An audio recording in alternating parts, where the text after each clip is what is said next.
our next topic is the ARI Ag Commons. And this is our communication platform for PI students in industry. And we've invited, let's see, who did we invite? Maurice Collins, who's the Chief Information Officer for InfoReady, and John Coolidge, who's from Eastern Michigan University, who's the Director of General Education. Now, Maurice is the architect of that, of the communications platform that for InfoReady and other aspects of it. So the goal of this is that we have this communications platform. It's what's, I think, known in the business as an aggregating platform that you're familiar with through Netflix and other things like that. And so basically he wants to show us and have a discussion with you about how to use this tool for not only from industry, but how faculty and students would use it, and just a little bit more of insight of what's possible with this platform. But again, putting you as the user, no matter where you are in that stakeholder field, that stakeholder landscape, in control of what we're doing here. So Maurice, if you would go ahead and turn on your video, we'll get you started here. Do I need to? There we go. All right. Can you hear me? Yes, we can hear you. All right. So thank you, David, for the gracious intro there. So Dr. Coolidge, who's with me here today, will take turns going through this deck. And we're going to take a slight, I think, transition from the last session you just had about engaging and working with the commodity boards, and really think about engaging and working on campuses. And so the conversation this afternoon, what we're looking to talk about is really about, the need for engagement across the campus and across the institution and across the system by removing the promotional silos that occur. And so as opposed to individual programs promoting themselves and really looking to engage their audience, how do you engage the audience at broad across the entire campus, whether it be student or faculty or companies, corporate partners, alumni, and get them engaged with all you have to offer. So really, the way we look at it is that engagement really is, for retention. Retention is a key indicator across campus and across the system as to how the individual institution is doing. And engagement, without engagement, you effectively will struggle to maintain retention. Folks that are engaged really can become fully retained across the time. The interesting thing is if you think about engagement broader than just simply on campus, and you think about it even within your local community, or whether it's a social group you're a part of, the more you're engaged in that group, the more retained you stay within that.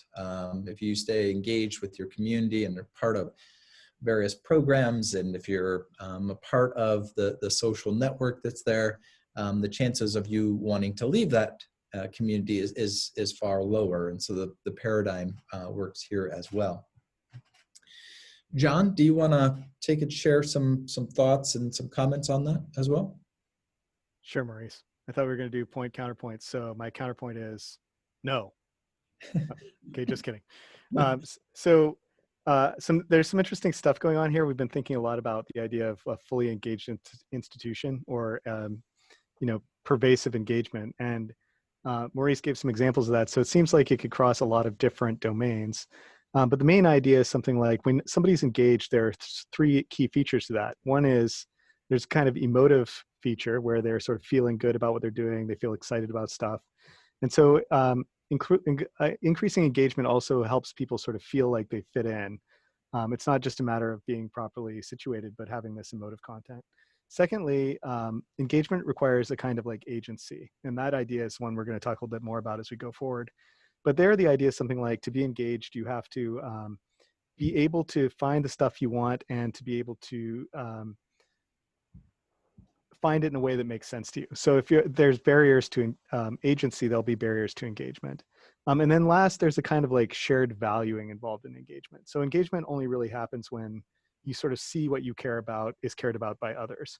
And so that's also a theme to some of the things we're going to talk about. So you can sort of see how these three ideas, being feeling like things are going the way you'd like, being an agent, and then also recognizing the values you hold are reflected in the community you belong to. That just is the same as retention. So this is our headline here is something like retention and engagement are identical. And so the philosopher in me just loves this idea.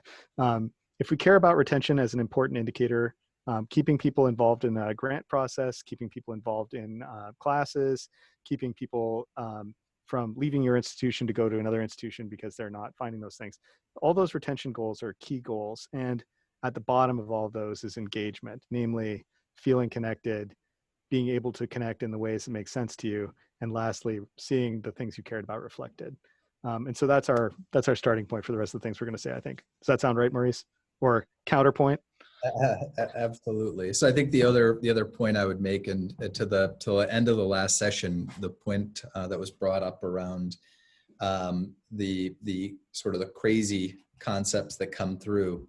The more engaged you are with the commodity boards, and more engaged you are with the various entities that are actually co-funding some of this research and working with you, the more relevant and engaged and ultimately funded you'll become as a result of that as well. So I think that the paradigm is the same regardless of which lens you want to look through.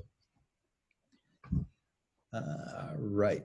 Yeah. So go ahead to the next one. So some of the challenges with engagement, with which John highlighted a little bit, is really around the decentralization of campus, which is magnified in the days of COVID-19. That decentralization allows for folks to have their academic freedoms to do their own things. However, if you're looking at it from a student perspective and you want to get some students involved in your lab or involved in your research, if you think about you being one faculty member out of hundreds, it's overwhelming for a student to understand really how to become involved. How do I know who to go talk to? And then you start to get into these weird biases, or folks are sharing their perspectives and they don't actually have a transparent view of everything that's available to them. And when you think about it, not just being about research, but you think about student orgs and you think about, internships or study abroad opportunities, all the different things, it becomes even more compounded when you think about it from someone like a commodity board who isn't involved with campus at all, and they're trying to get engaged. The decentralized nature is daunting, to say the least, because you don't even know where to start. You might try to attempt to engage some folks. They may fall into a black hole, but it's really difficult to understand where to even begin. Then comes the communication chaos, which is one of my favorite concepts on campus, which is all these variety of channels that are just inundating everyone with ways and what's going on. And then it's left up to the individual to try to decipher what's relevant. Sometimes those messages can be conflicting. Sometimes they might be relevant. Sometimes they may be in the past. Oftentimes that's very transactional in nature as opposed to longitudinal, and really trying to help shape how someone's going to get engaged over time. So it's like this week we have this thing happening. So that's too chaotic for folks as they try to plan their lives. And ultimately that just results in time and opportunity loss, time finding opportunities. Once you find it, you found out that it happened yesterday. So those are all various challenges that come from the engagement world as it is today. It's not as simple as just saying, well, just get engaged. John? Yeah, I think that's interesting. So just a couple observations about that. So first is, when we find something super important to us as a campus community, we usually try to make an office to coordinate those things, or we make a working group to try and coordinate those things. So the primary impulse is to try and create a group of people or a single person or an office that tries to decrease the communication chaos, that tries to put out single messages. But invariably, we just keep building these kinds of things. And then we end up with a set of offices, all of which are doing slightly different things that we care about. And all of them are sending out various messages. And so I think that our usual impulse to try and centralize things, especially in a college campus of any size, is immediately thwarted by the inability of one office to actually control the communication chaos. And so that's another part. So again, I'll just preview some things we're going to say in a minute or two. But that's a reason to start thinking in a different way about how we try to centralize. Instead of creating an office or a working group or similar thing, there might be other tools for doing that. And we're going to encourage you to think about at least one kind of thing like that going forward. All right. Some of the trends that we're starting to observe out there on campus and abroad, even outside of campus, thinking about the consumers and how they're getting catered to. Some campuses right now are really trying to attempt to paint this picture. The campuses are all fully integrated. They're fully engaged. Students know everything that's happening. Faculty know what's going on. Alumni are aware of everything that's happening. Those groups are typically groups that are actually, an outside view. So whether it be enrollment management or advancement, they're all projecting out that this is, a rosy ecosystem that everyone knows exactly what's happening. And here are all the great things that you have at your disposal. The unfortunateness is that if someone comes in, all they have to do is scratch past that surface and they can see quickly that that's not reality. Because as soon as they try to get to that next level of detail around what they're projecting, usually they're doing the rat race trying to find what's actually occurring. So it's easy to project it. It's difficult to actually execute it. And then even internally, I see it occurring where folks will present what they have in a cohesive manner. But the challenge there tends to be is that it's just what they have. So their audience is seeing what they have to have. But the problem is that audience also needs to go into all these different worlds in order to find exactly what they're looking for and to make a true decision what's best for them. The consumer scenario faces the same set of problems. So if you think about something like Amazon, or you think about your app store, or you think about Netflix, what they're doing for the consumers is they're actually aggregating everything together. So they take all these disparate pieces of information, bring it together, and it allows for the consumer to become an educated consumer of that, whatever they have to offer. If you need to buy something, you jump out to Amazon, you look it up, you pull it up, you compare it to other similar type products, and you make an educated decision whether that's relevant or not. You may be standing in Target while you do that, but that's how consumer behavior has become. Same thing with Netflix. If you jump on Netflix, you're going to look through there and see exactly what you're trying to find, and then go from there. Or the App Store. There's no need to go Google search it. You just don't do that because you've been conditioned to look to those centralized repositories and those aggregation platforms to bring it all together. And so I think that's the general theory here as well, is that, by looking at the way that consumers have been conditioned and have been groomed to behave when they're attempting to find something, similar situation can occur on campus to allow for that central point for anyone to come in and look and find exactly what they're looking for. You may think that it may be irrelevant, but the weird anecdotal story I always like to share is I live on 30 acres here in Southeast Michigan. And, once upon a time, I blew out a front tire on my John Deere tractor. And as I went online and tried to find it, made all these phone calls, got all these jaded opinions, I realized I just needed to look on Amazon. And when I did that, I got a true picture of everything that was available to me. I was able to buy my tires. And at the same time, I bought some marshmallows because we were going to have a bonfire that weekend. And, I would never buy marshmallows from a tractor supply store, nor would I buy a tractor tire from a grocery store. But with Amazon, I was able to do it all because I was able to make an educated decision. John, any other thoughts on that before we move on? I like that story, Maurice. I think it was a good one.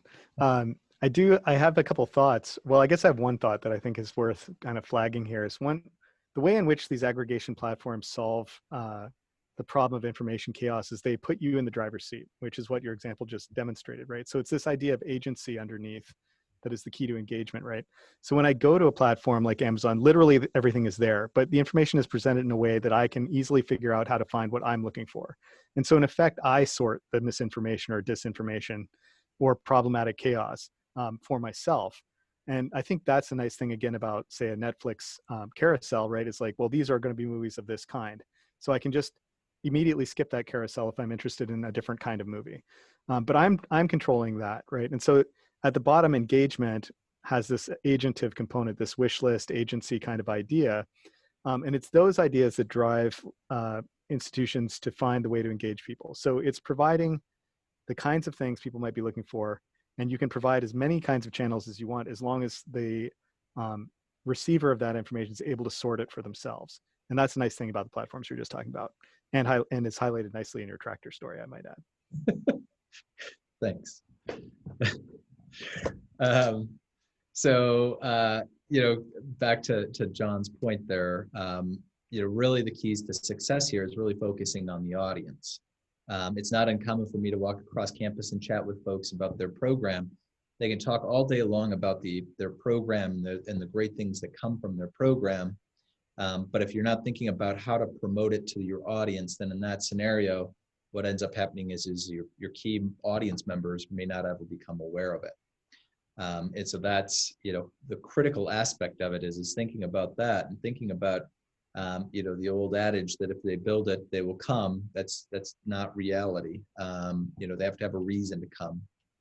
And so, and that all turns to marketing. So you may be able to assemble a great program, but that doesn't necessarily mean that you're an effective marketeer, which is not a slight of anyone. It's just a matter of reality. John? Yeah, I like this slide a lot. It highlights a lot of the things we're just been saying. So it kind of brings some of this stuff home. I was thinking about a parallel story. So yesterday I was having a problem getting this product working. And so I called their helpline. And while that person was clearly doing a Google search to solve my problem, I just did the Google search instead, solved it and hung up. So this is the idea there that, you want an audience focused thing. Like, well, Google actually solved my problem because it had what I needed. And I knew how to look for it. And so there's a sense in which if we're already familiar with the kinds of tools we're given, we can find them. So sitting on the phone was not something I was familiar with while trying to fix something. So instead I wanted to fix it. And so then I could easily find the information I needed in the, sadly, Google search method. But again, it's a sort of nice way of pointing, like I could discover what I wanted. It was obvious what I wanted pretty quickly. And I was the agent of it, unlike sitting waiting for whoever it was to do the same thing I was probably doing and then tell me how to do it. And so I think that this again highlights the idea that, you want something, if you want engagement, which you do because you want retention, then you want to have these things. You want to enable your audience to find things for themselves, and you want it to be available to them. Exactly.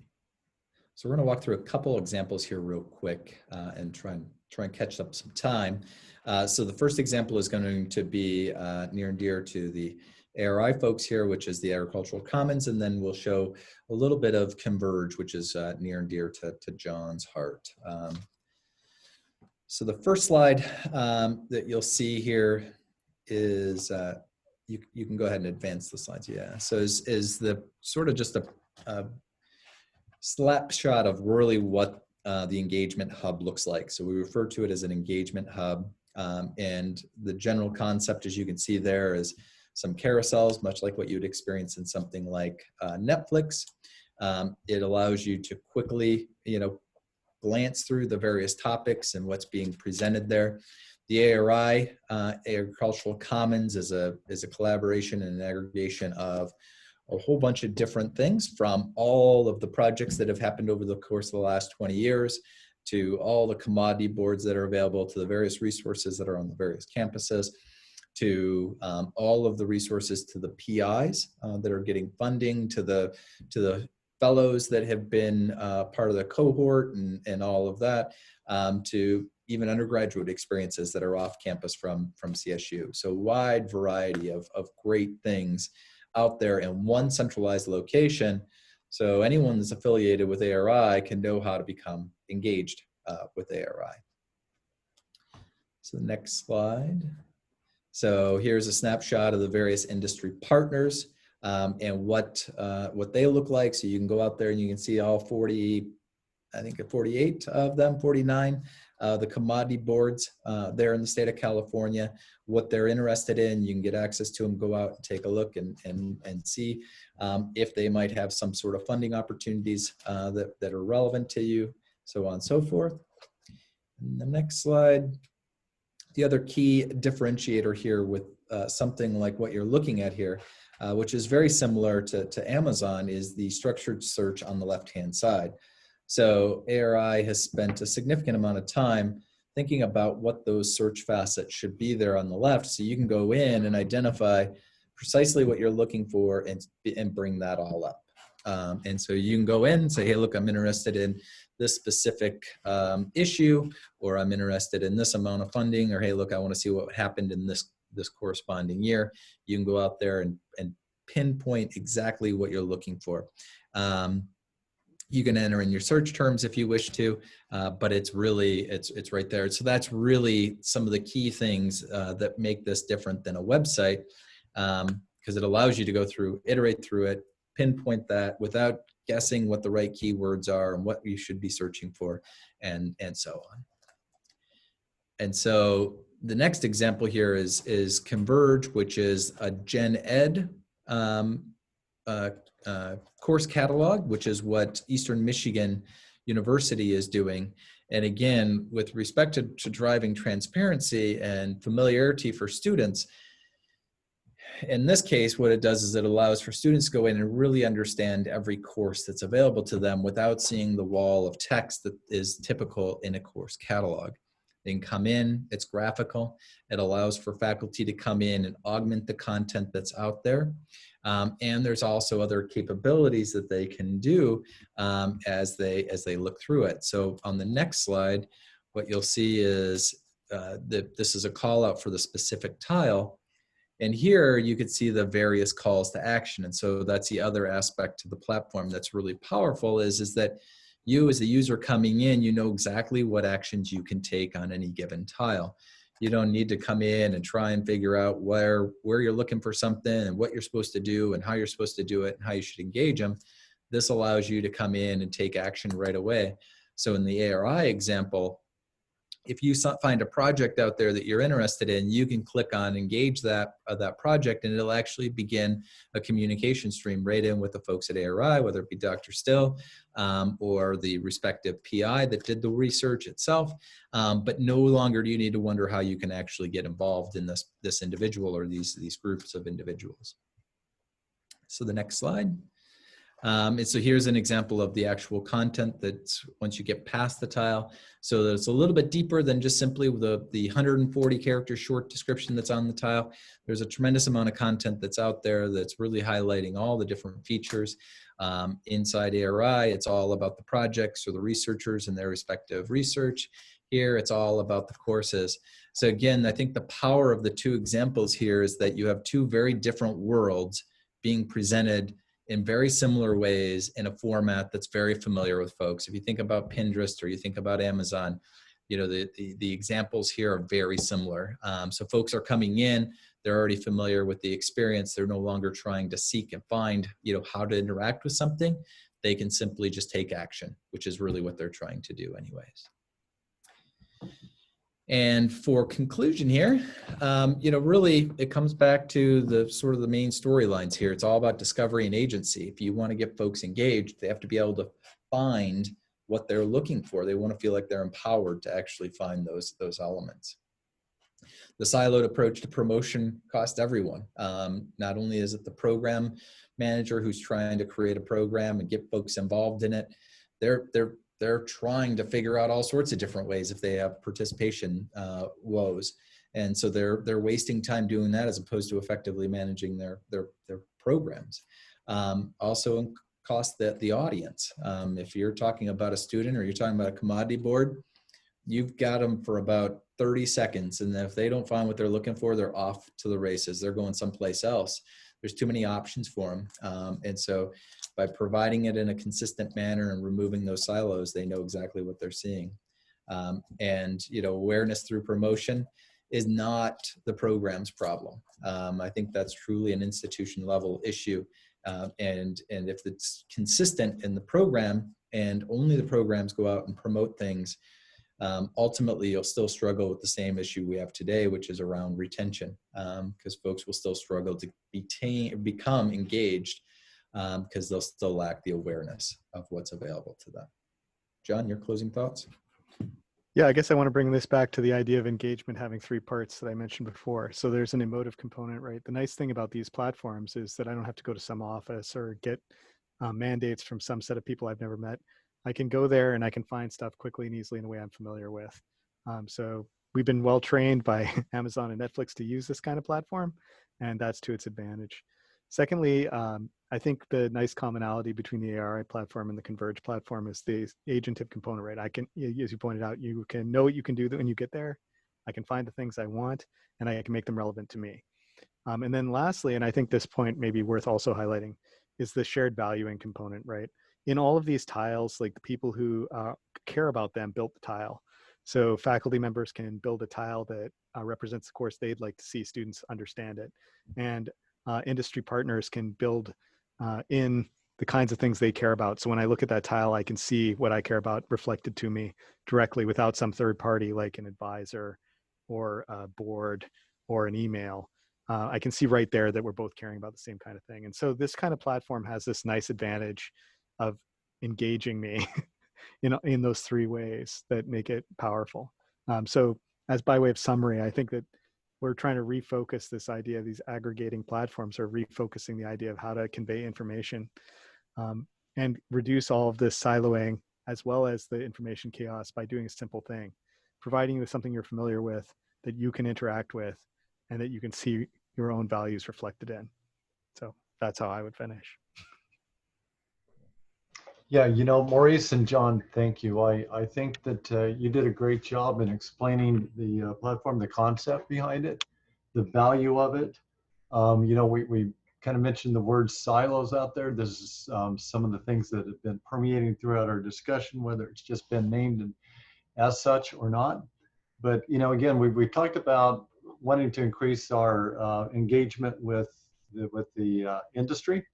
It's a two-way street. So when they come over here, we want them to be able to find information on us.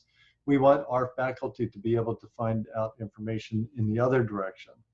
We also know that students kind of need things from both. They need stuff from their faculty, but they also are going to start needing to make, as some of our speakers earlier today said, networking with industry.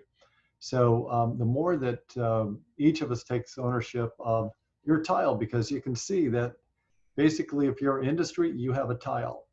If you're a faculty member, we're going to self-populate a tile, and it can be something that is data mined off of our InfoReady RFP applications, the proposals you send in, or the abstracts from the projects that you get funded. We will data mine that. We will create a tile, and it will be a generic tile. So if you want to build it out to the content with what you want, this is your opportunity to do it. And the more that you use this to express what you are about, what your research interests are, and maybe you like parasailing, it doesn't matter. Maybe that's buried somewhere down into your tile, and that's part of who you are and what you want your people to know. So this is your opportunity to basically get rid of a lot of the gatekeepers and have all of this information on this aggregating platform. You want to link as a faculty member. You want to link over to a course that you're teaching. Nobody says you can't do that. I'm really excited about this platform. It's been our best communication tool, and we're only getting started on it. So that's my 2 cents worth. But I thought that Maurice and John, man, what a team here. You guys did well as a point and counterpoint. So thank you. Do we have any? I don't see any questions from the audience, but I really do enjoy the conversations we've had, and the fact that you guys have come here and given us your point of view, which are distinctly different. That's another thing that we're talking about. Here's an engineer, and John, you're a philosopher by training, I think, in the philosophy of science. So thank you both for your time. They're both coming from Michigan from us, so you guys are probably about ready to crack open a beer or whatever you do in Michigan. Yes, very much so. Okay. Thanks a lot. Thanks a lot, No, David. really appreciate your time. Thank you so much.